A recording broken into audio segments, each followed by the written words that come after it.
Selamat sore Pak Prit dan teman-teman, perkenalkan nama saya Lorenzi Agnes Kake dengan NIM 21I20022, Prodi Nutrisi dan Teknologi Kuliner.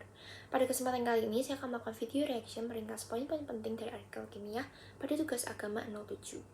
Dalam jurnal yang berjudul The Ecological Crisis and Self-Delusion for the Building Sector yang ditulis oleh William Ayres dari University of British Columbia, Vancouver, memiliki banyak sekali poin penting.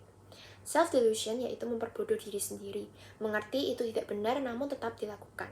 Sedangkan ecological crisis itu merupakan manusia tidak bisa mengakses resources yang diperlukan bagi hidupnya. Yang krisis itu manusia di masa depan, bukan buminya.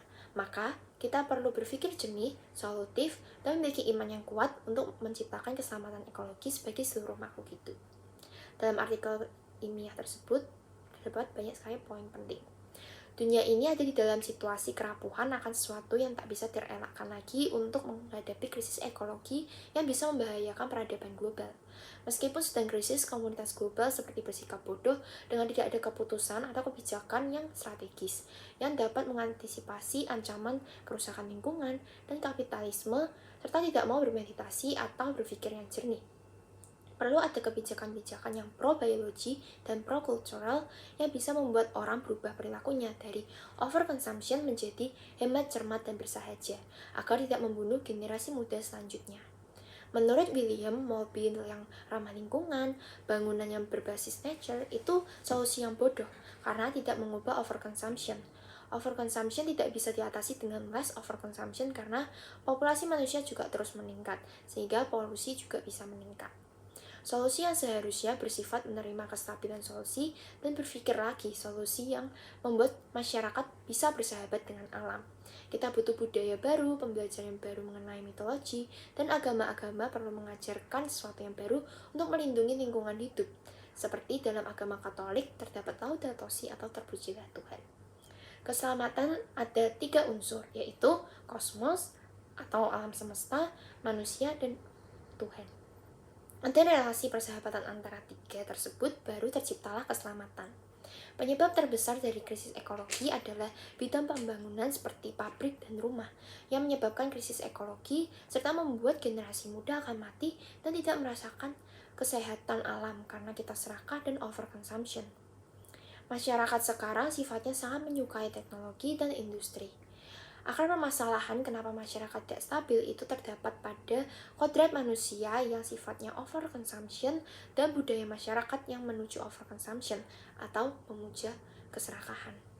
Pada tahun 1995, Martin Heidegger pernah mengatakan bahwa manusia sekarang ini in flight of thinking atau berpikir tidak semestinya atau dalam tanda kutip bodoh.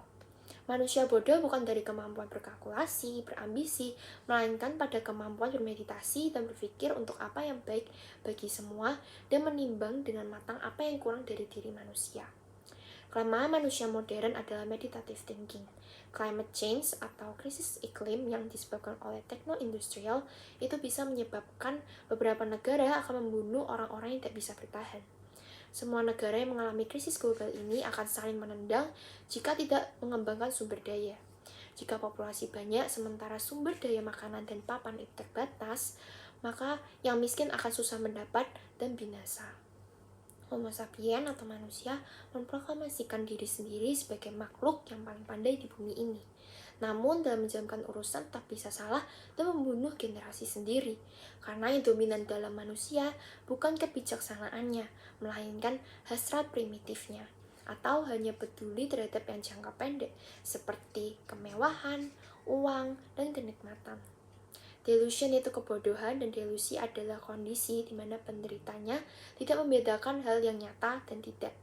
Selama kita masih menghabiskan minyak bumi, mencemari laut, tanah yang overconsumption, generasi muda kita 100 tahun lagi akan kehabisan air bersih dan mengalami polusi udara yang berbahaya.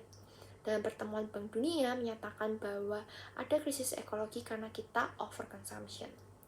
Yang diperlukan adalah penghematan besar-besaran sebanyak 90% sampai tahun 2040, karena energi akan semakin habis dan menipis. Masyarakat modern sungguh-sungguh menghadapi atau berperan dalam krisis yang tak terhindari ini. Sayangnya, mereka yang bertanggung jawab bersikap bodoh terhadap ancaman yang membunuh ini. Ada pemikiran yang percaya bahwa krisis ekologi ini akan memperlambat ekonomi. Ekonomi akan hancur lebur karena terjadi krisis manusia tidak dapat mengakses energi. Saat ini, sektor pembangunan telah menjadi aktor utama yang membuat lingkungan hidup itu membusuk. Sektor industri pembangunan harus berani berpikir bijaksana, tidak overconsumption akan bahan energi dan sumber daya di bumi ini. Jika kita tidak mampu mengidentifikasi kenyataan krisis ekologi, tetap overconsumption, padahal otak kita bukan anak lagi, berarti kita dalam keadaan tidak sadar bahwa kita bunuh diri dan membunuh generasi selanjutnya. Membangun infrastruktur itu tidak selalu baik. Perlu berpikir lebih bijaksana tentang konsumsi, apakah kita overconsumption, atau sungguh mengubah gaya hidup kita menjadi hemat, cermat, dan bersahaja. Sekian video reaction dari saya, terima kasih.